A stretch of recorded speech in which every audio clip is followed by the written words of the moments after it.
Wealth Tactic Rebels, ingenious tactics to accumulate wealth for people who see things differently.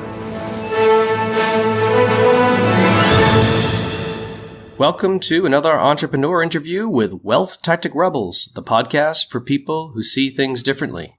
I'm your host, Kevin Dumont, and I've been seeing things differently in the wealth field for well over 10 years now. Today I'm joined by a guest, Carrey Green. Hi, Carrey. How are you today? Hey, Kevin. Great. It's a wonderful day. It is fantastic. We've been having some pretty crazy weather, and it looks like it's finally turning around. Yeah, that's springtime anywhere, it seems like. Right. Well, I was beginning to wonder if we were going to have that springtime. Yeah. But so Carrey is an avid entrepreneur. He was a pastor for 20 years in theology with the church, and eventually he decided he wanted to go into business for himself as an entrepreneur. But really, I can't give you the details on that, but Carrey certainly can. So, Carrey, would you mind sharing with our listeners today a little bit about where you started and how you got to where you did? Yeah, absolutely. Well, I grew up in the Panhandle area of Texas, very much a rural kind of a setting, small town, hardworking blue-collar family. I just didn't really know going into high school and college what I was going to do. Was offered a music scholarship, so I just took it and started a degree in what was called music business at the time. Yeah. And my best guess at the time was that I was going to do some studio recording and audio production and that kind of thing. Right. Little did I know a different version of that would be on my horizon way down the road. But huge portion of my life after getting out of college was in the ministry, as you mentioned. I was a pastor of small churches for 20 plus years. Everything from a youth pastor to an associate pastor to a lead teaching pastor. Right. And really enjoyed that work and really felt called to it. Yeah. Oh, absolutely. Very rewarding. Also very challenging, and a lot of things that you get into with people. And, life's messy, and it's not something that we can always handle on our own. So it's always good to have some pastoral or clergy type help to come alongside. It turned out after that 20-year period that we were just feeling, we being my wife and I, we were just feeling that calling was kind of departing. It just wasn't, we didn't have the same passion for it we used to. And it's definitely a realm where I feel your heart has to be in it in order to serve people well. And so I kind of arranged things so that the elders in the church there could kind of pick up where I left off. After about 6 months, we would transition out. And I really had no idea what I was going to do. Yeah. But I definitely felt, just from a sense of conscience, I couldn't just stay there and bring in a paycheck just because I needed a paycheck. I needed to let the church move on, and I would do the same. And so in the meantime, I had begun a podcast of my own about marriage and family issues from a Christian perspective. And so I knew a little bit about the audio editing side of things and all of that. Yeah. And in making that transition away, I was kind of freelancing, helping a few people do some editing on their podcasts. Yeah. And one of those guys said to me, "You should make a business out of this." And it was a real light bulb moment for me. Right. It took on a life of its own in the sense of seeing a way that I could add value to people in a real area of need. Because I knew how painful it could be to edit your own podcast and put everything together and all the behind the scenes work. It really is an effort. It certainly is. I can attest to that. Yeah, and most content creators or podcasters love getting the content created. Right. But all the administrative stuff of putting it together and getting it out into the world is kind of a hassle. So we found a little niche there and started building a business. And a few clients turned into 10, and 10 turned into 20, and now we're somewhere between 40 and 50 clients per month that we're dealing with on a regular basis. Have a small team that helps me serve those clients, and have the greatest team. I love everybody who's on my staff, and we work well together. It's just been a great joy. And so, that's really where I am now. Along that path, I've done some other things on the internet, online courses, things like that bring in trickles of income here and there as well. So there's all kinds of things that I could speak about in that realm, but I'll leave it there for now. Right. So how long have you been doing the podcasting business now? Yeah, we started in 2013. So at this point, we're looking at right around 5 years. That's pretty good. That's good growth then. Yeah, it's grown really well. Excellent. Now, talk with you earlier, you made a mention about starting business with little to no resources. Could you talk to our well-tactic rebels a little bit about the reality of building a business with little or no resources? Yeah, absolutely. I first of all would say, it sounds almost like an impossibility that you can build something from nothing. And Right.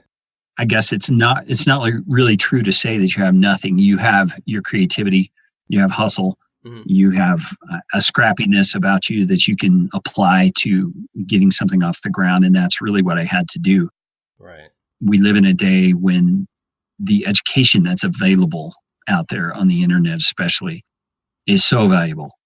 I learned business tactics. I learned even improving my audio editing skills. I learned writing skills. I learned graphic art to a degree, all from free resources that are on YouTube or different channels that you can find. Mm-hmm. And so it can be done, building a business from scratch, but it's not an easy road. Right, right. A lot of hard work. You have to make trade-offs. I remember early on, there were many evenings where I would say goodnight to the family at 9:30, and I would go into my office and just crank away for 2 or 3 hours at various things that I knew were going to build the business.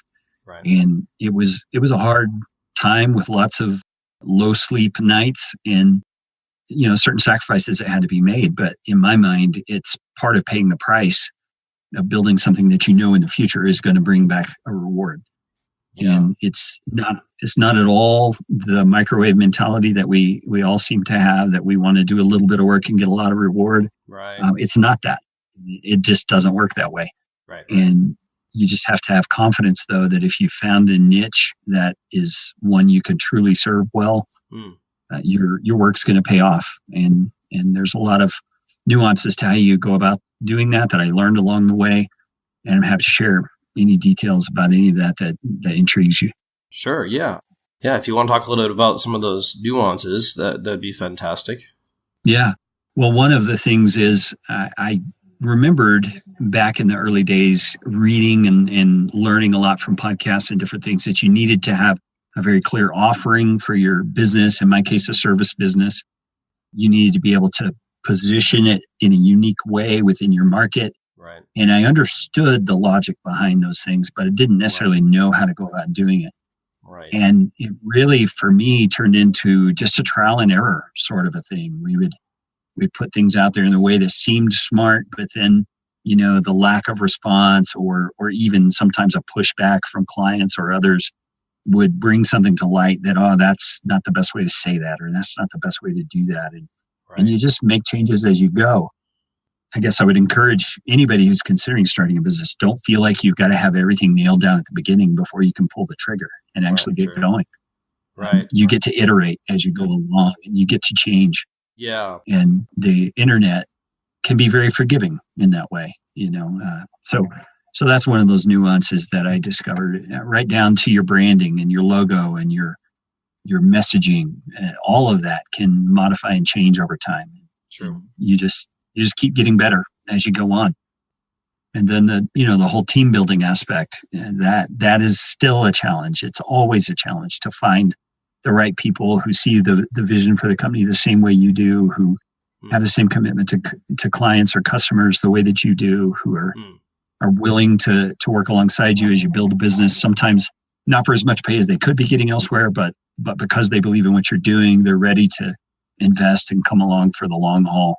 And that's hard. It's all hard work, and it takes constant tweaking, because you never really nail it down in a way that works 100% of the time. You've always got to be on the move and changing things as you go along. Right, willing to change with whatever the trends are going on. And I imagine with podcasting that includes socially too, because podcasting is very socially based. Yeah, I feel. Definitely. Yeah, definitely. And there's ways for podcasters in particular to expand their reach by kind of counterintuitively reaching out to others who podcast about the same things they do. Right. And building relationships. Because the way I've come to look at it and see is really true is that no matter what niche you're in, the pie is big enough for everybody to have an adequate source of listeners, clients, whatever it is you're trying to gain from your podcast. Right. And so helping each other build your audience by sharing your audiences with each other usually is a very good gameplay. Right. And it helps both of the shows to rise. Good point. Good point. So, I guess kind of along those lines, could you maybe expand on why you feel at this time that podcasting is perhaps the greatest social medium? Yeah, I love podcasting for a number of reasons. I think, first of all, it's truly a unique medium in the sense that there's no gatekeeper to tell you can't speak about whatever you want to speak about. Right. That also can be a curse because I firmly believe there are messages going on in the world that aren't worth being put out into the world because they're filled with hate or they're filled with discrimination or whatever. There's just all kinds of things that could fall into that category. And so those who are doing it for the right reasons and doing it well have got to be really good at it and get better as they go. And creating a podcast is unique as well in the sense that it's a very intimate sort of a medium where you get to spend, just say your average listener listens for 30 minutes per week and you publish a podcast every week. Well, you get to spend 30 minutes of very private time with that individual. Because if you think about it, very few people listen to a podcast with others. True. It's usually a private practice they're doing alone with an earbud in their ear. And you as the podcaster are getting to speak directly to them. Yeah. And it's not just a random person. It's a person who has self-selected you True. as one of the resources that they want to speak into their life about that subject. And so that's a very privileged place. And that's a very powerful place as well, especially as your number of listeners begin to grow. I have one client, for example, who I mentioned to another client who was coming on board with us that this particular client has about 10,000 listeners per episode. And he publishes three episodes a week. So that's 30,000 downloads per week he's getting. And this client who was coming on kind of in a snarky way, but making a really good point, he said, that's not influence, that's brainwashing. and I get what he's saying. You're having so much influence in the lives of those listeners that they really do become very devoted and very much advocates for the way that you see the world and the things you're teaching. So not everybody has that level of success. It depends on your niche and the audience and the interest level. And his podcast honestly landed at a time in history when the subjects he was talking about were very popular. Right. And so that helped him get the ball rolling as well. But it's an incredible medium that's I think is only going to grow. Yeah, I agree. I think it will. It's interesting too. I talked to someone recently who has a restaurant, and they felt that if it wasn't for social media and podcasting, they're not sure they could have survived. That just I think speaks to the power of what social media does today and the part that it plays in people's businesses. Yeah, absolutely. If you think about the way the average consumer goes about making purchasing decisions, they will usually do that online. Maybe they don't do the final purchase online, but they definitely are researching and finding out the details about the various options. They're, from the last stat I saw, they're doing 75 to 85% of their product information gathering without ever talking to a person at a company who sells that product. Right. That is a huge change from what used to happen. You used to have to go to the company and talk to a salesman to get all the details. Now that's not the case.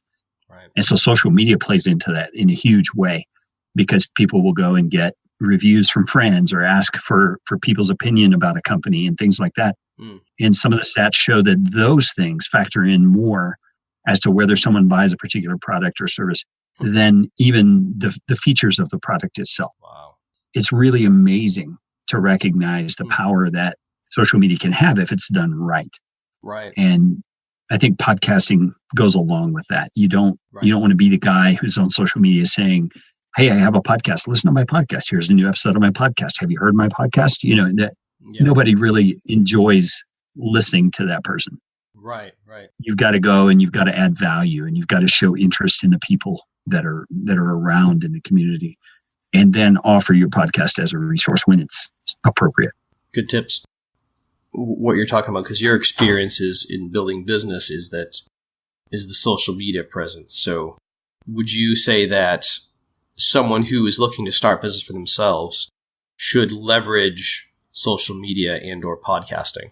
Oh, absolutely. I think there's no better way to quote unquote freely get exposure for your business. It's not always the just blast it out there thing and get more people to see it approach that works. You want to make sure that you're finding the people who would be interested in your particular product or service. You go to the communities online where they hang out. You find out what they talk about, what they're interested in, how your product relates to those things, and you bring things up in subtle ways after you've built relationships, and you start building that foundation of likability and trustworthiness, so that when people come to the point they're ready to make a decision about purchasing something along the lines of what you provide, they've actually got somewhat of a relationship with you and they feel like they can trust you. Right. And that's so valuable. And social media really is a great channel for doing that. Yeah. One other quick question for you. You made a mention earlier when you were talking about when you're getting going with the podcasting, how you would say goodnight to your family and then go do some work. So I'm assuming you have some pretty good experience with trying to balance a family life while trying to start a business. Yeah. Could you talk a little bit more about that, what your experience is with that? Because I think it's a question that might be in a lot of people's minds.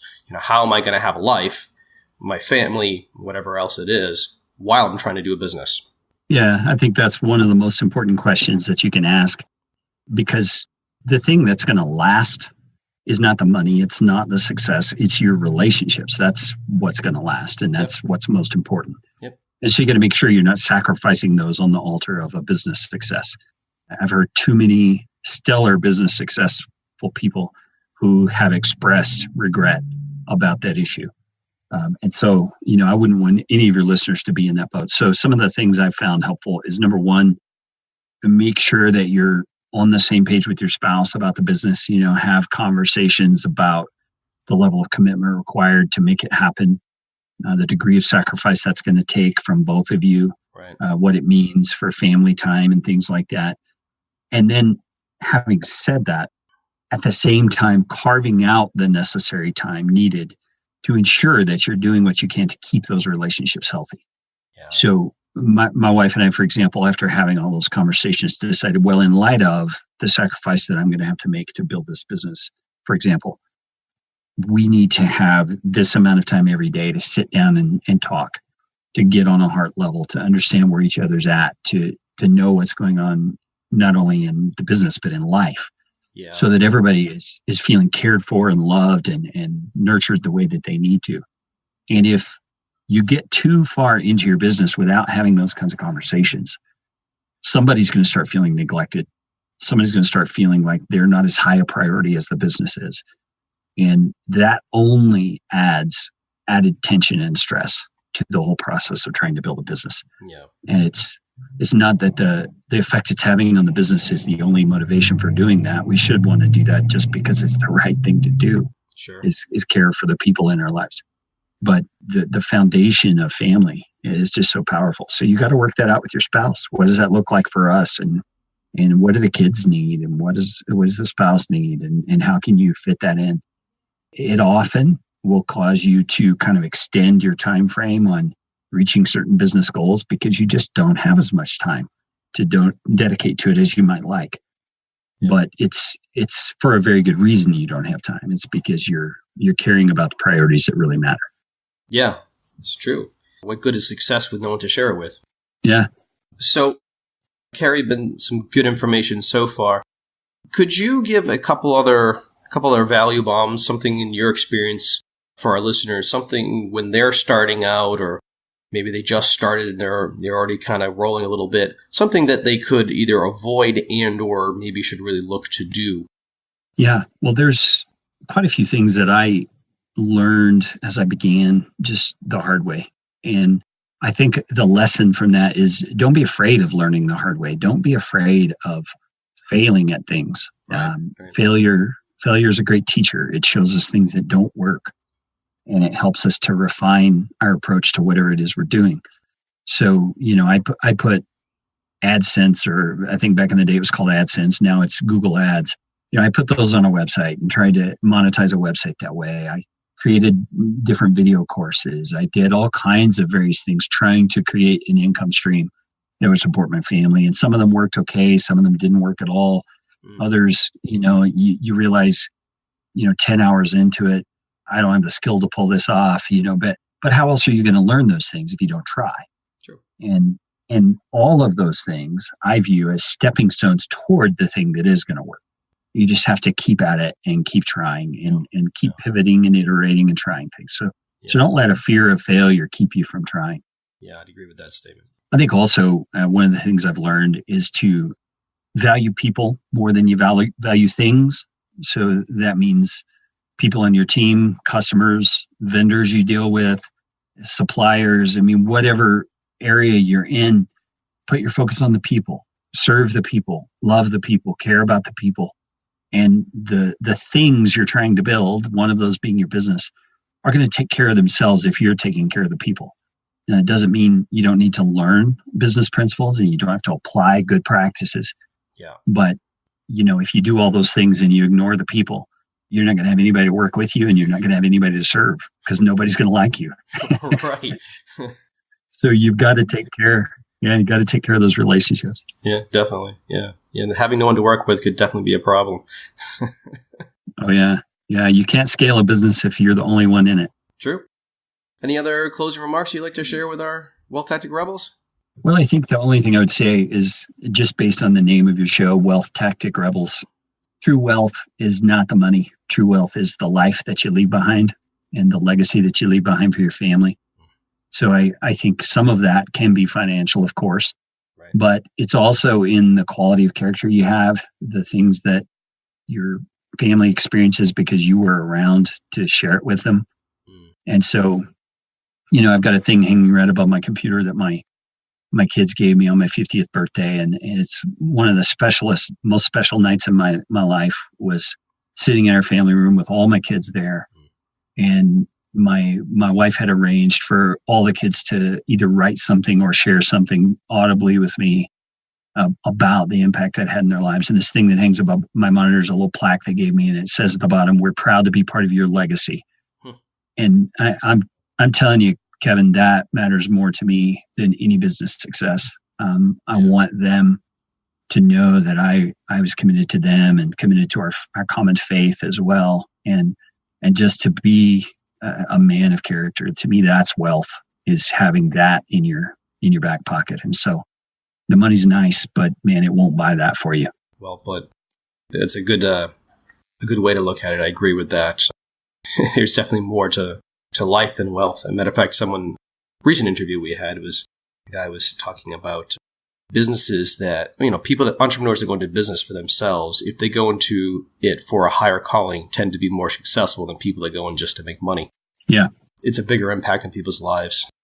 Legacy and family and friends that's the biggest thing right there. That's what we all work for. We want a quality of life so that we can have a better time and a better relationship and provide for the people in our lives. Yeah, absolutely. What do we want to happen to them? That's where the wealth tactics comes in. Yeah, very good. So, Carrey, I love your look and your take on entrepreneurship and podcasting and social media. You've been a great value for our listeners today, and I really appreciate your time here. Well, thank you. I've enjoyed the conversation very much. I have as well, and I'm sure our Wealth Tactic Rebels have. So, Wealth Tactic Rebels, today, if you go to our show notes page, wealthtacticrebels.com, you can download our free guide for the 3 key areas that you could be losing money unknowingly and unnecessarily. And I'll also be putting Carrey's contact information on there, as well as if you are looking to doing podcasting, his business, which is the Podcast Fast Track. Matter of fact, Carrey, do you want to say anything about what your Podcast Fast Track can provide for people if that's something that they find would be a value for them? Yeah, absolutely. Thanks for the opportunity to do that. We're a full service podcasting company, so we do all the behind the scenes work, from the audio editing to creating SEO optimized show notes to images, audiograms, all kinds of things we can provide. But one of the things that may be most helpful to your listeners is a course that we've created. It's worth a lot more than we ask for it, but I'm trying to make it easy for people who have something good to say to actually start a podcast and say it. Right. So it's called How to Podcast Step by Step, and it's a $99 course. If your listeners will mention that they heard about it on this episode, I will give them a free copy of the course. If they want to email me, my name is Carrey, Carey, at podcastfasttrack.com. So if they mention they heard about it on your show, I'll give them that course for free. Wow, that's great. Thank you so much for that. That's very nice of you. Yeah, absolutely. So there you are, Podcast Fast Track. Let Carrey know, and he will, you heard about it here on Wealth Tactic Rebels. He'll give you a free copy of his podcast course. That's an immense value right there.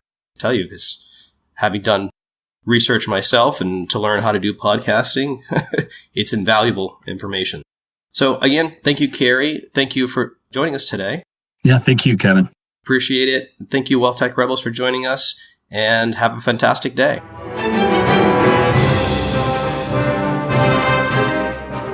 Want to really see things differently? Take our course, Ingenious Tactics 201, where we teach you all the wealth accumulating tactics with detailed real-life examples. See your progress with quizzes and a certificate of completion. For course details, visit wealthtacticrebels.com. Sign up today and start seeing things differently.